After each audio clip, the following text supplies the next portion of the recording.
But let's light this candle. Apparently, we Californians, we just can't put our phones down. When you hear the words screen addiction, what do you think?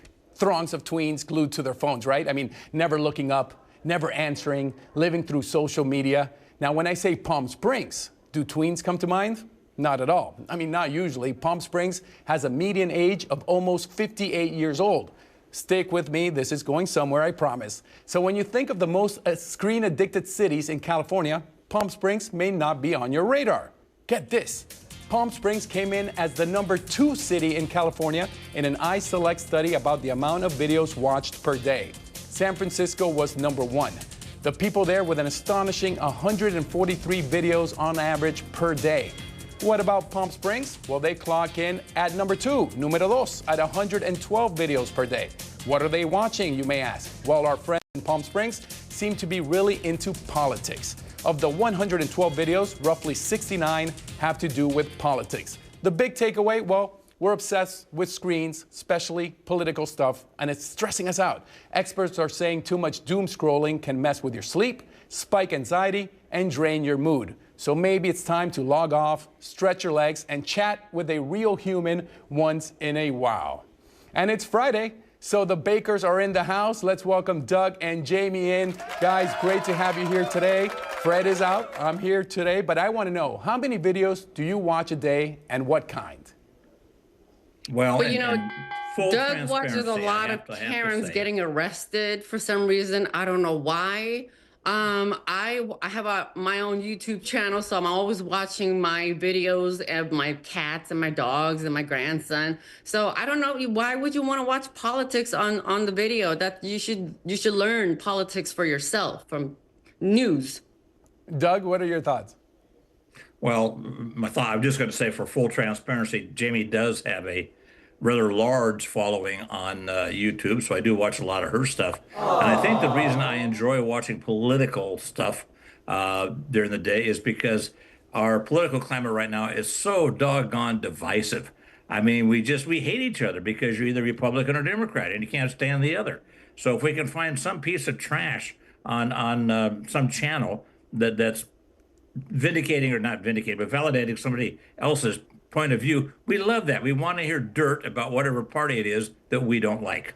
I love how Doug is such a smart husband. I watch my wife's YouTube channel. Those are the videos I watch the most. Well played, Doug. Now, Jamie, let me ask you, why do you think political content keeps people so hooked, even when it makes them anxious? Well, it's because I feel like right now we're not United States of America, we're divided states of America. And everybody just wants to hear more about what they want to hear, even if it's not right, for themselves. And it's really sad.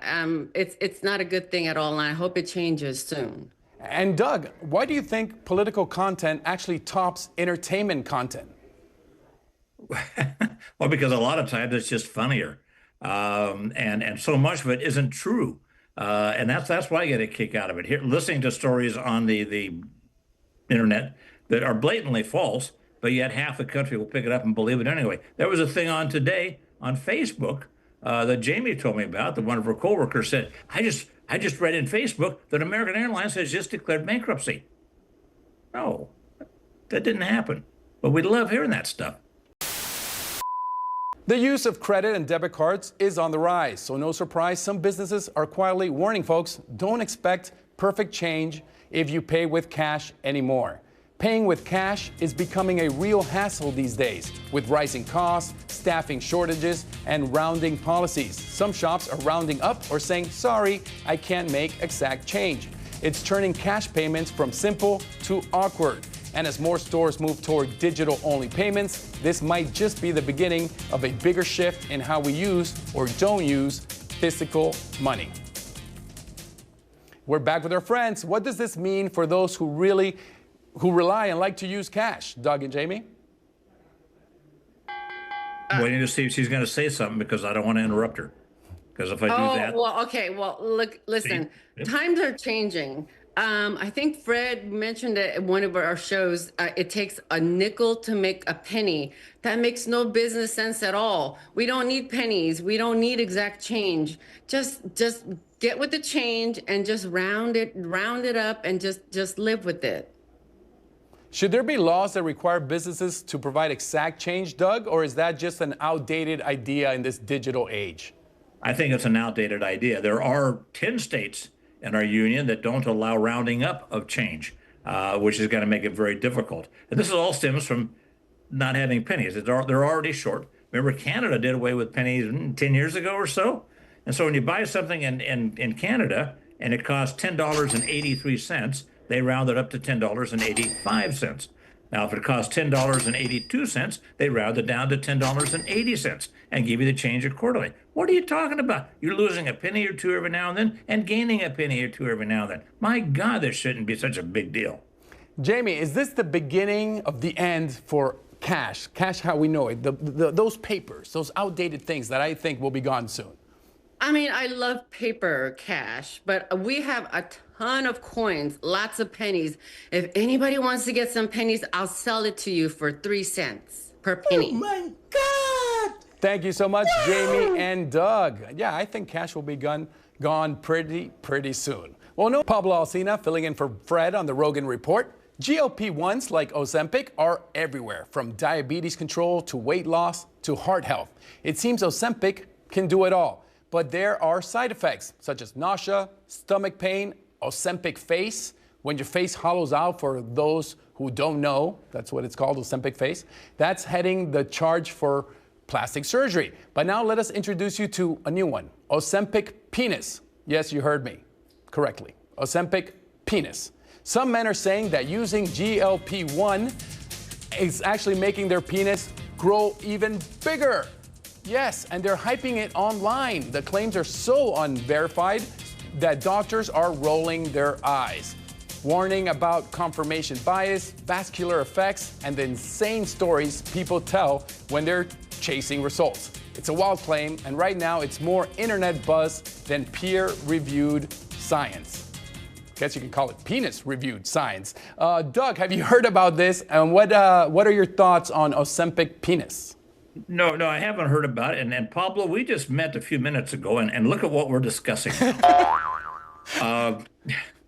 know, I've never used Ozempic, so I wouldn't know about that. So well, I have. I bet I have, and I had some results with that. And you know, after you lose 30 or 40 pounds, and you look down, you see it again. It's been months, you know, and sometimes it might look different. But you know, here's my view. Jamie won't let me use the word. Okay, so I can't use the P word. So all I can say is if it starts to get, okay, the article says, go to a doctor, have it checked out. And I'm thinking, I'm not going to go to a doctor. I'm having a press conference. Jamie, since you have firsthand knowledge and views, is there any claim that Ozempic penis actually occurs? Is your husband larger, if I can ask? There is no scientific or physical evidence to prove none of that. It's just the junk around the junk is diminishing, so they see the junk and then they get excited. You know what happens when you get excited? It's all in your mind. Come on, guys, keep it up. You didn't answer the question. Yeah, Jamie didn't. I did. So it's the same. We're all the same.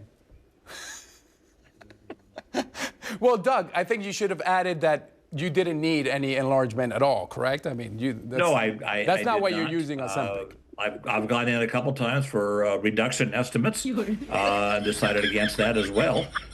So no, I'm okay with what I have because that's all I've got. You guys are awesome. Thank you so much, Doug and Jamie. And yeah.